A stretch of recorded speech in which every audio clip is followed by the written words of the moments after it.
You good? Yeah. Okay. I can't see George's face. What we're gonna do here, you don't need to see his face. You can see the goggles, right?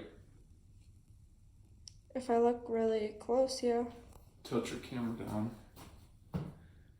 Okay, now. When you're there.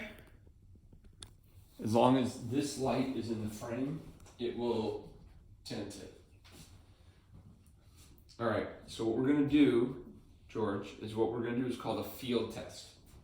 And what I want you to do is I want you to hold your hand up. Like this? Or like this, when you see light on that side. Okay? On this side? On whatever side your hand is. If you don't want to hold this hand up if you see light on this side, right?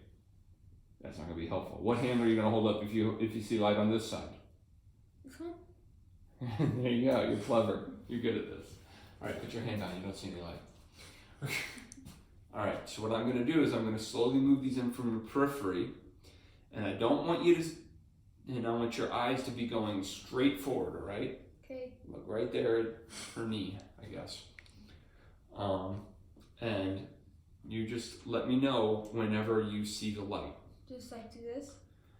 Correct, that's what we're going to do. We were starting the test here. All right, so here we go. Okay. You don't see it anymore? Did it go away? Yeah. Well, then you should probably still have your hand up. Okay. But you're not looking at it, right? No. Okay. So what I'm going to do, now go ahead and let your hand down, is I'm going to take this little light stick, that this is when he saw it, and I'm going to kind of point that in at his head. And that's going to give me a rough approximation of how far he can see on that side. About right there. And as we do that, we're going to see how far he can see on that side. And if I point both of these light sticks in, I can see that he has about a 90-degree arc. That whenever I bring them together, back of his head, that's about how much space he has. Now this is with the occlusion goggles. Go ahead and take the goggles off. Okay. And now we're going to see what normal as per this individual I'm working with, looks like.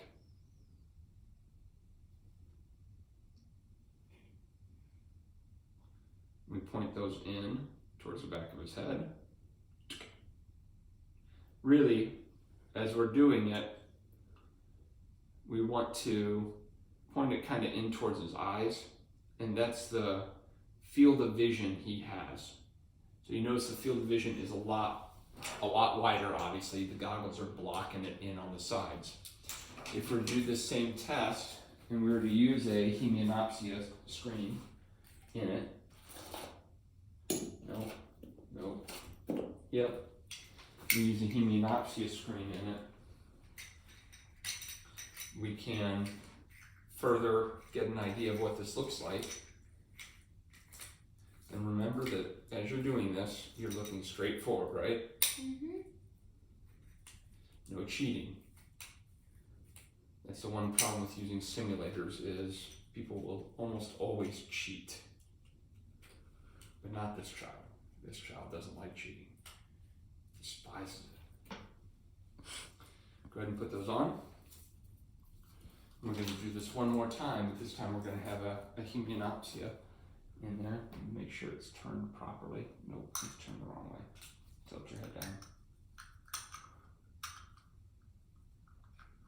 Yeah, now lift your head up. Oh my gosh. There we go. Now, with this hemianopsia, we're going to run the light sticks around.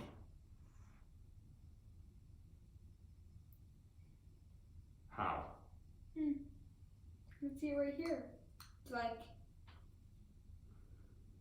The occlusion isn't blocking you. So that's one of the problems with these occluders. You can see that we hit the same spot there. The hemianopsia is blocking the peripheral, but we're a little bigger than a 90-degree arc there. And so that just gives you a good idea of know how close something will be, and like if you're going to slap someone, whether or not they'll see it as it's coming in. All right, so we're going to take. Slap me. I'm not going to slap you. Yeah. Oh, come Because on. remember, an important part of vision assessment is slapping your participant.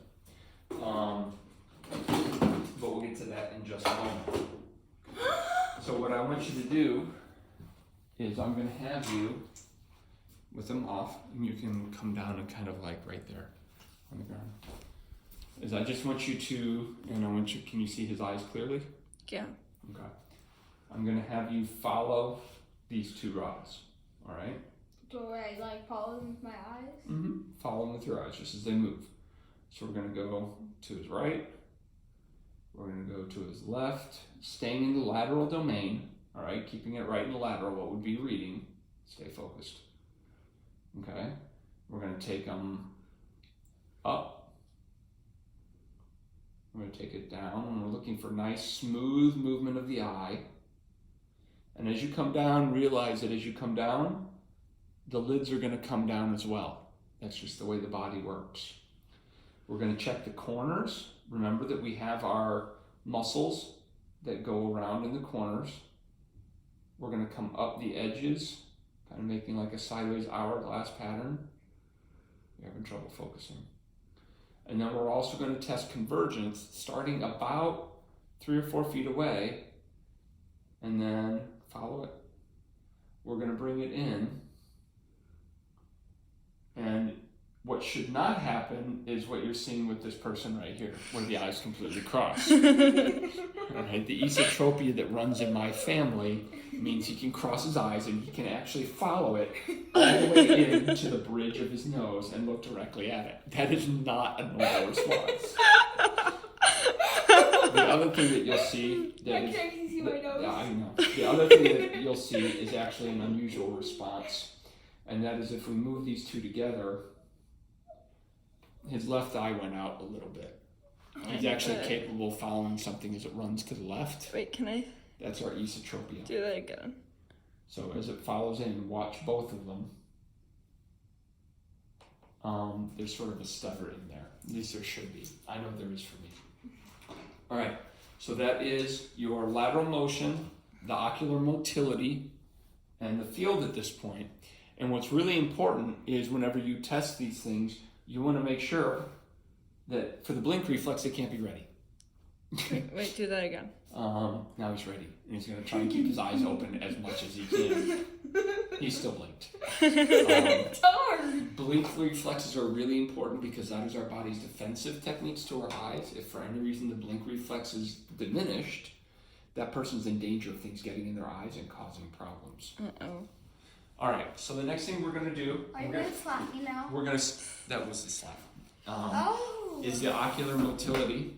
And what I want you to do is kind of go back and forth as we're doing this one. All right, so what I want you to do is I just want you to, no, like back and forth this way so that you can see me, see him, but you can definitely see his eyes as we're doing this. Is we're just going to juggle, and I want you to look at the balls, not look right at me, because you're a trained juggler. You know not to look at the balls, so that's cheating. And what I want you to do is I want you to follow the yellow ball. Keep your eyes on the yellow ball. See, I dropped it. Why are you looking at it? All right. Again, I want you to follow the red ball. The red ball. Watch the red ball. Red ball. I thought it was Yeah, you don't listen. Okay. You'll see, because he's having fun and enjoying this, you may have noticed a slight delay in it. I want you to just follow the blue ball. Okay. We'll follow the yellow ball. We'll follow the red ball. And then you can use those balls to do the ocular motility, going side to side as well. But you really, whenever you're juggling, you're throwing this sort of pattern here that will establish whether the individual can move their eyes in those directions. If you see any, it's not unusual for the movement to be a little slowed as a person gets used to the activity. Now, one of my favorite activities, something that most kids these days are not used to doing. Turn your chair around here. This? Do you know this game? Yes. What is it? So you're supposed to, I think throw them. I forget. I know. Oh, you're supposed to throw that up and try to get as many as you can before it comes back down. Yeah, generally it's a bounce and pick it up. Alright, but before we do that, and you challenge yourselves, I want you to do me a favor and just pick up the green jack. Alright, put it aside. Pick up the pink jack, and the blue jack, and the yellow jack. And now I want you to pick up all the metallic jacks. I don't know. Now what I'm going to do is I'm going to say, I want you to go pick up all the metallic jacks.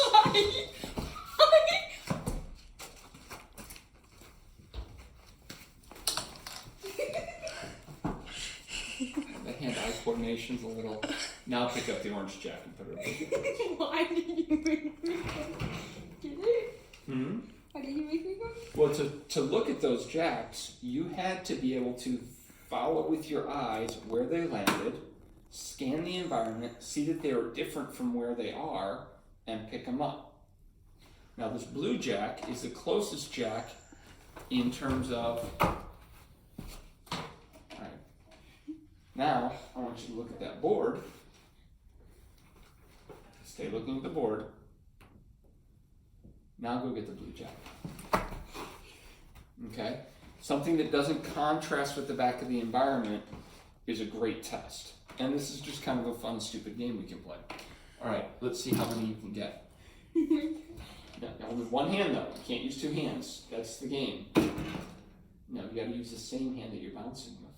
Oh! I know, right? This is back before video games when people had to have real skills. Try one more time. Can I try? Not really. It's okay. Keep playing those video games. Keep playing those video games. Mine's up. Stick. Alright. We're going to I got one. do a little reading. Oh, I got 3. Nice. Alright. I want you to... And still got it. I have something for you to read here. It's probably one of my favorite things in the world to read. It is a Frito bag. Can you tell me what the ingredients are in Fritos?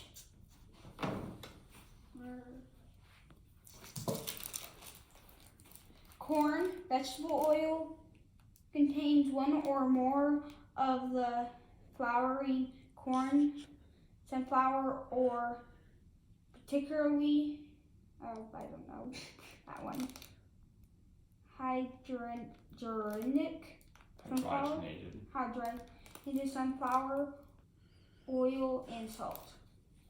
Alright. So you didn't need anything for it. Can you tell me is it easier? Can you tell me how much fat? But use this time and tell me if it's easier to read. You've got it upside down. Oh. There you go.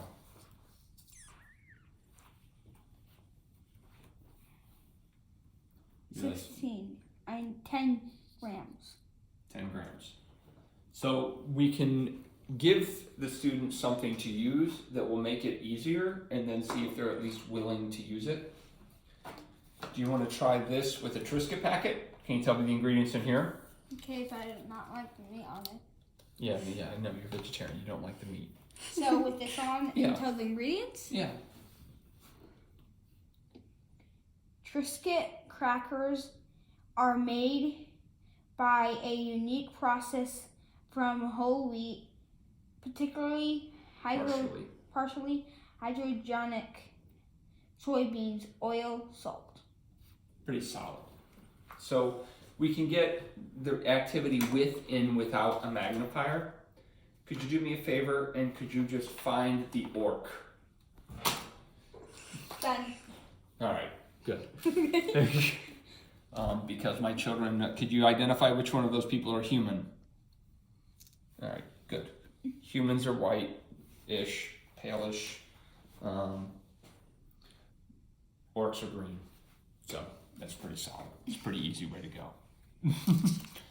But a mix of materials for the reading is really useful. If a student is able to identify and read that, Practicing, okay? That level of font, you're probably safe. We're not witnessing any squinting. Now, Brain tester game? Okay. can you read the directions, please? Out loud? Well, that'd be a good idea. To start, place a peg in any of the 8 stars holes.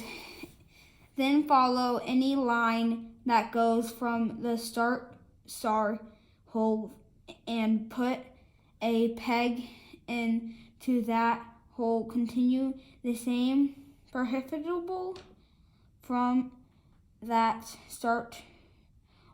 starter hole until you cannot make a full 7 of 8 star holes to win. So go for it. So what am I supposed to do? You put one in one of the starting holes, just like it said. The black one? These still have black lines? Did it say it? I don't know. Peg of 8 star holes, then follow any line that goes from the starting star hole and put a peg into that hole.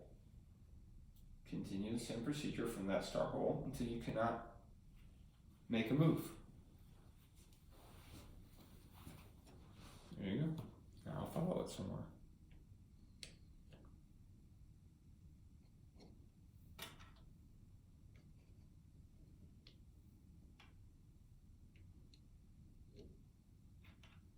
That's because you're all the same color? So close. No, you can do whichever ones you got. You're done. Alright. Which one of those holes is not like the other?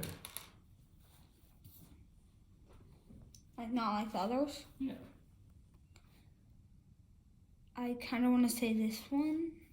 Look at all of them. Because you have to go... One of those holes is not like the other. Da, da, da, da, da, da, da, da.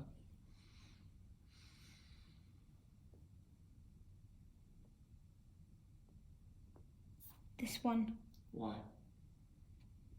Usually they have 2 lines pointing out. This one only has 1. No, it has. 3. That's how you win that game. Just for future reference. Just, can I check? Oh, fine. If you start there, you've already lost. Really? Mm-hmm. Okay. You just lost. I'm not calling you a loser per se, like don't, you know. Oh, that one has 3 as well. There's 2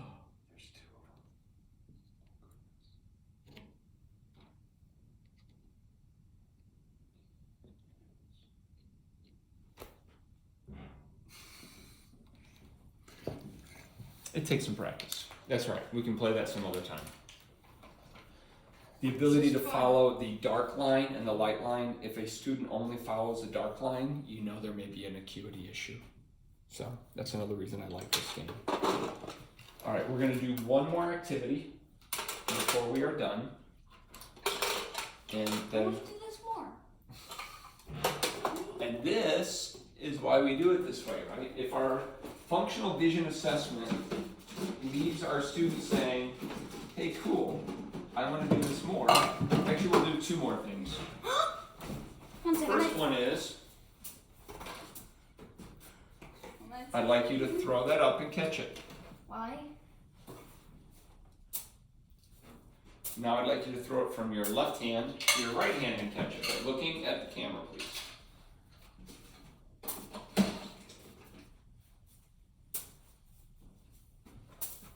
Come on. It's a little harder when you're not looking at it, but that's okay. Follow. You can follow it with your eyes, Okay. but just looking towards the camera. Come on.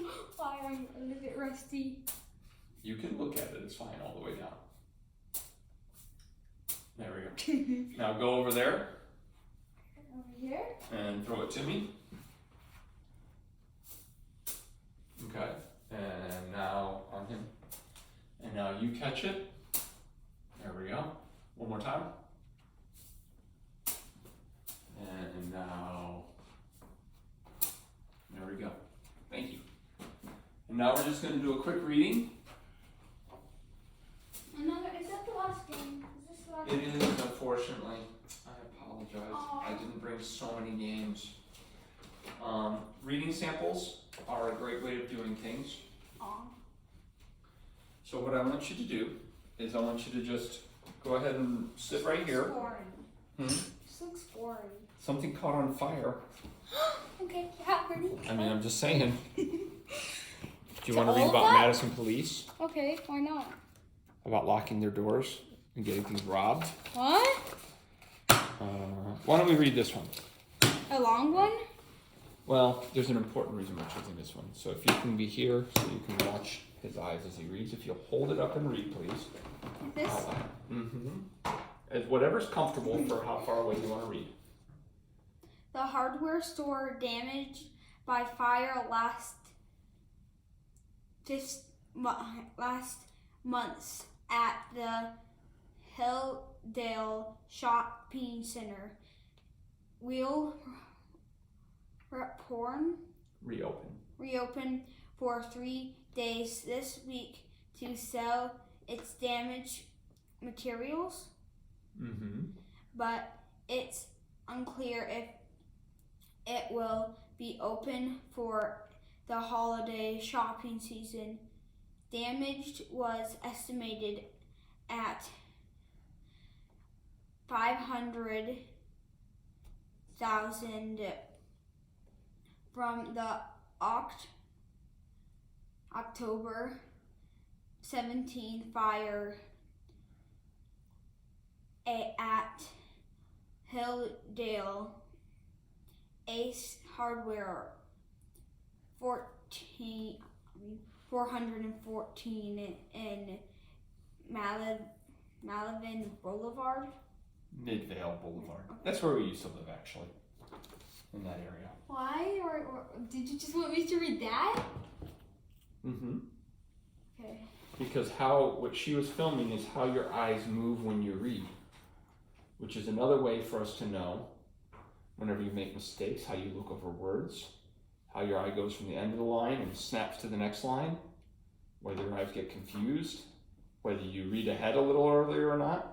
Because at the end of this line, you did 17th, and then you went down there and you're like, whoops, I forgot the word fire. Your eyes went back up here for fire and came back down. Good reading, our eyes being able to move laterally without having any stutter steps or jumps or anything, is an important part of it. Does that mean I'm a bad contestant? A bad contestant? Yeah, like to do your work. No. I'm actually happy that I got to And that's it, instead of Zoe. You get to do it instead of Zoe. Yeah, I'm happy. You can end it.